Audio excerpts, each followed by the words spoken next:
Beloveds, this space is a church for Daniel, an autism-friendly, virtual oasis for your spirit. I hope we find a new way to do church together, a way that prioritizes people over traditions, a way that celebrates diversity and creativity, and a way that doesn't try to make anyone smaller and quieter. It's a church for my son, Daniel. It's a church for everyone, and it's a church for you. Friends, this week's Church for Daniel is a very special episode. It's an interview with my daughter, Lillian Ora Bowerman. I really treasure this time that she and I had together to get a child's wisdom and a child's perspective on how to create an inclusive church. I think you will really, really appreciate what the magic that Lily and I created together. So I welcome you into this space. And this is a church for Daniel. And Hi. today's special interview guest for a church for Daniel is someone who's wanted to podcast with me for a really long time. Some of you will recognize our special guest. This is my daughter, Lillian Ora. Hi. So this episode is a church for Lily. Isn't it, baby? Mm-hmm. So Lily is very, very excited. She's never been on a podcast before, but we know that she is going to be such a natural. So Lily, I'm good at talking. Yep. She's very good at talking. People who know Lily will agree. The first thing Mommy wanted to ask you, because what's special about this episode is that what I've wanted to do is have an episode where we talk to a kid about spirituality and about church, because kids have a very special perspective about religion and about spirituality and about the life of the church. There's one thing I wanted to say. Yeah. So, Lily, what was the first thing you wanted to say to grown-ups who are listening to this? God is just a giant star that's watching over us at all times, making sure we're happy and we're safe and we're being loved and that everything's doing great. What? It's God watching us, the glowing orange star. Mm-hmm. God is watching over this podcast right now. Yes, right now. Yes.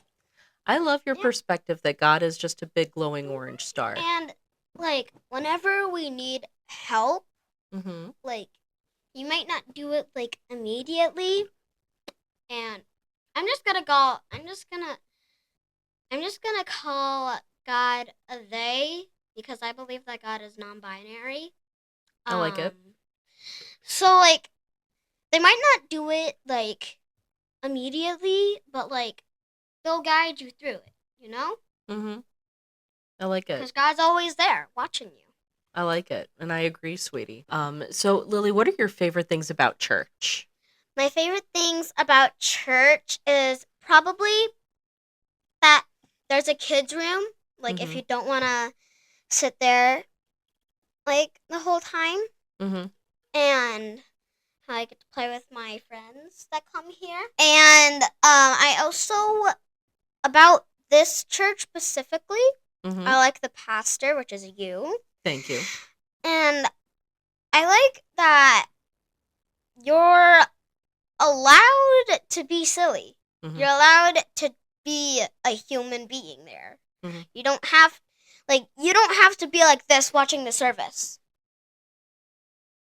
Mm-hmm. But yeah. So church should be a place for silly humans. Yeah. I like it. Church should be a place for anybody. Anybody, including silly humans. Mm-hmm. Like me. And kids bring the silly humanity in spades. Mm-hmm. Yeah. You don't have to be a rock to be at church. Mm-hmm. You're allowed to be yourself. Mm-hmm. I like it. But if you want to be a rock, you can be a rock. Yeah, you can be a rock if you want. Some people like to do it the old-fashioned way and like to just sit there, pray, and be there. Mm-hmm. But at the end, we're all there as humans to worship God. Yep. And God's always there for us. I agree, sweetie. What are some of the things about church you don't like? Some things about church that I don't like, like, I'm trying to think of stuff. It's really hard because I really like this church. Mm-hmm. Well, church in general, not necessarily Church in just this general. church. Yeah. Things about going to church in general. Things about going to church is probably like those people that believe everybody should be a rock. Like, if they want to be a rock, they can be a rock. But I don't like that they think everybody should have to be a rock at church. Mm-hmm. Because it takes all kinds. So you And shouldn't I have will to just be be one talking thing. about rocks as people who are like this as church. Just letting you know that. But yeah. And also, like, people thinking that, like, silly humans thinking that they shouldn't go to church because they aren't rocks. Mm-hmm. And, like, I just think that shouldn't be happening. Like, if you have a belief, like, if you want to go to church and worship God, you can. Mm-hmm. And you don't have to be a rock. You can be yourself. Mm-hmm. I agree, sweetie. What are things you think the church should do more of?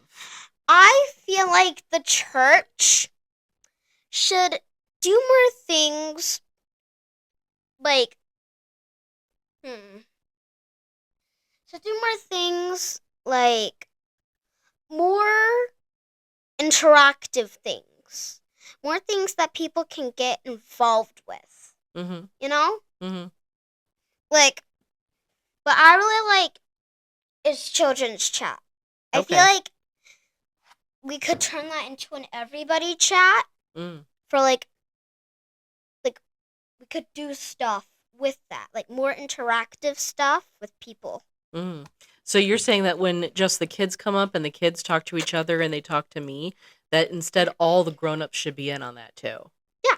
Yeah, I agree. Like, we could have like a children's chat and then also like an everybody chat. Mm-hmm. People can like go up to the pulpit if they want and just have some time with God up at the pulpit if they want to. Wow. So open mic night, we should just let anybody get up and give the sermon? Yeah, yes. Well, not give the sermon, but like they can like.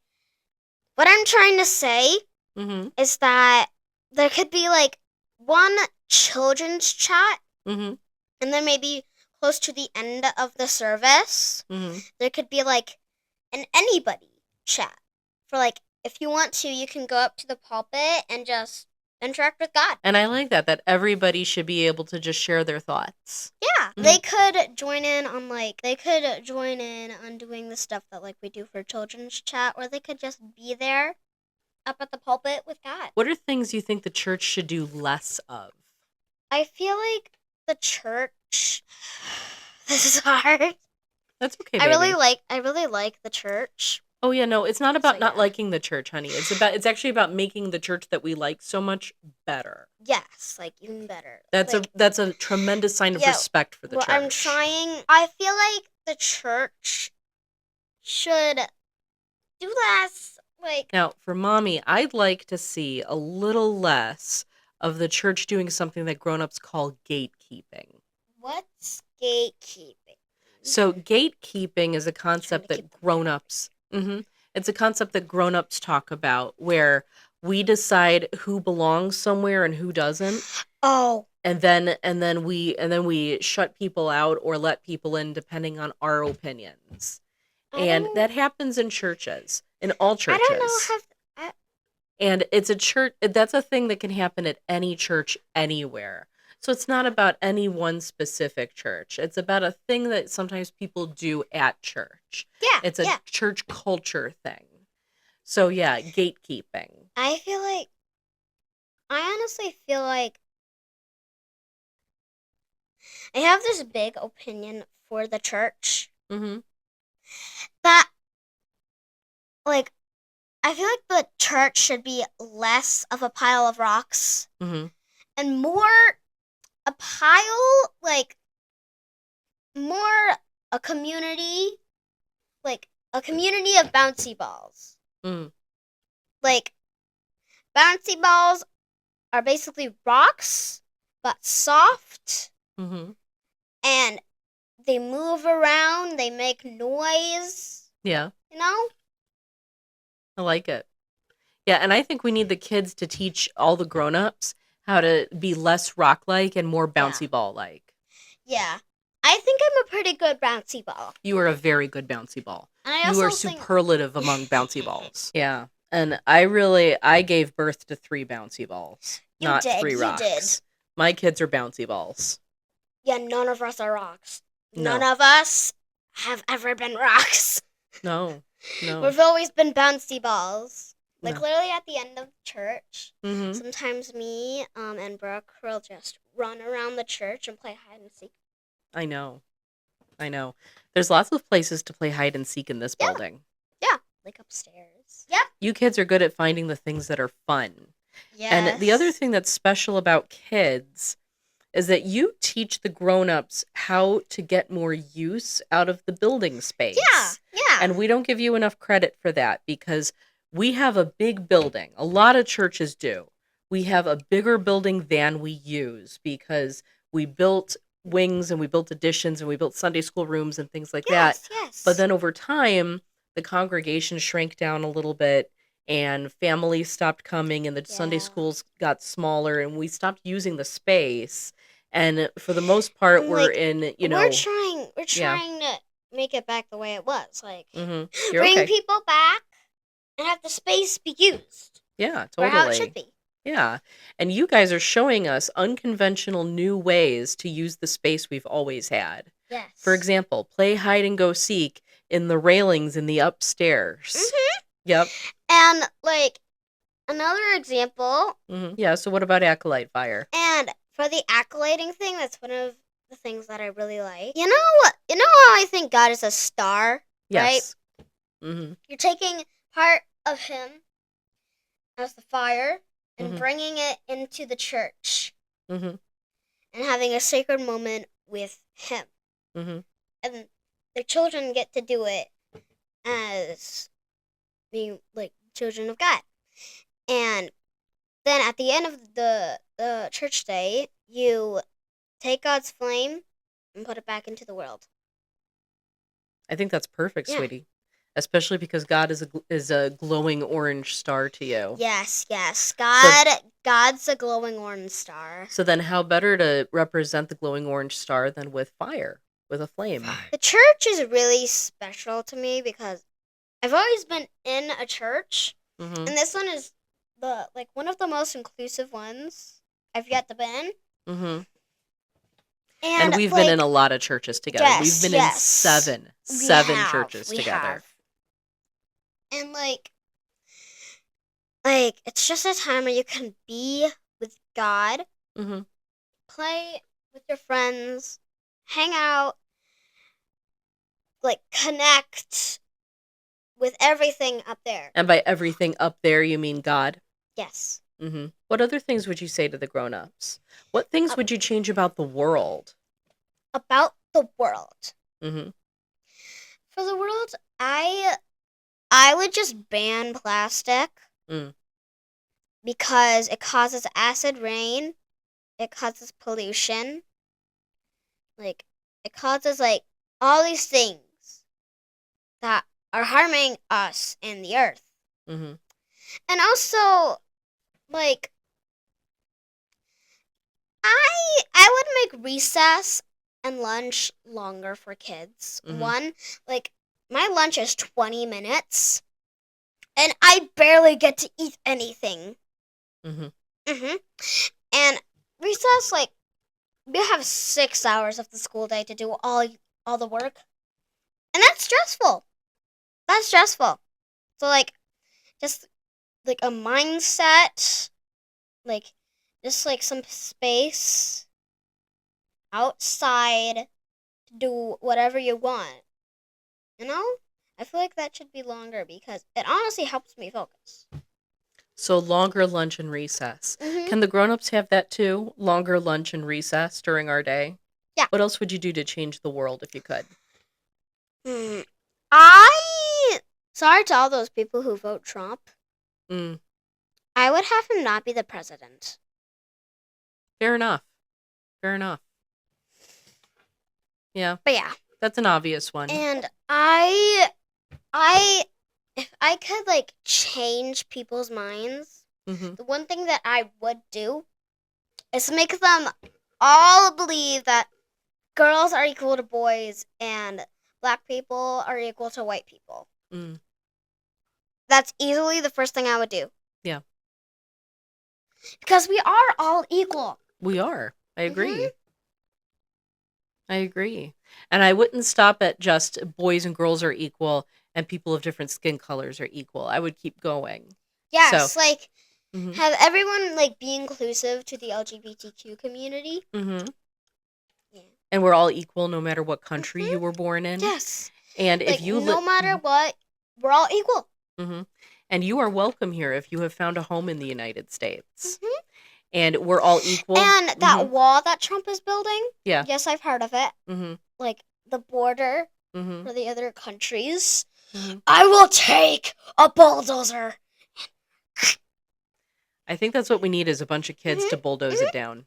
I think that's Yes. exactly what the We will world needs. take, I don't know what it's called, but like we'll take the construction vehicle that has a wrecking ball and we'll blast Wrecking Ball from Miley Cyrus Mm-hmm. and then break it down. We'll be like, I came in like a wrecking ball.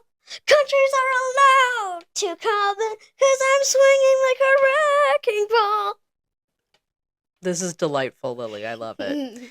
And germane to the topic of this podcast, I would also make sure that the world knew that everybody is equal regardless of your abilities or disabilities. Yeah. Mm-hmm.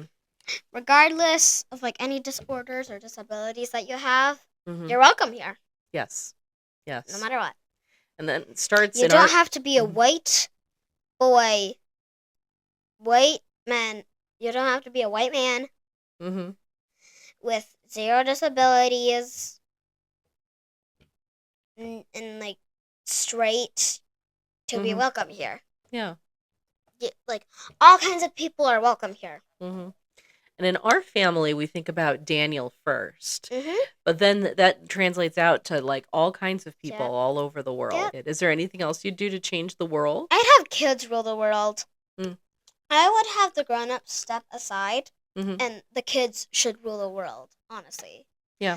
I feel like we're creative, and I've seen many cases, like, kids are more open to things and more inclusive than grown-ups. Yeah. And I've also seen many, like, books and movies of, like, kids taking stands instead of the grown-ups. Mm-hmm. They're brave enough to do that. Yeah. Kids are brave. They're also Mhm. curious and playful. Yes, and they want to see the best for the world. You do. And They don't want to close everyone in. Mhm. They want everyone to be welcome. They want everyone to be able to join in on the fun. Like, yeah. Mm-hmm. And I would run for president, honestly. Lily for president. You have Lily to be for president. You have to be 35 to run for president. So in 26 years, you can run for president. But I want to run for president now. Honestly, you'd probably be our best candidate, but you still have to wait 26 more years. But I want to run for president now. So Lily 2051. Start making the campaign buttons. Yes. Vote for me. Vote for me in 26 years. Yes. I'll make the world a better place. So Lily, I think a good place to end this interview, if you could tell the world one thing about God, what would it be? Hands down, God is always there for you. God will always love you, no matter what you do, no matter what you look like, no matter how you act, no matter what, God loves you and will care for you and will help you through everything. A Church for Daniel is produced with love by the Reverend Natalie Bowerman.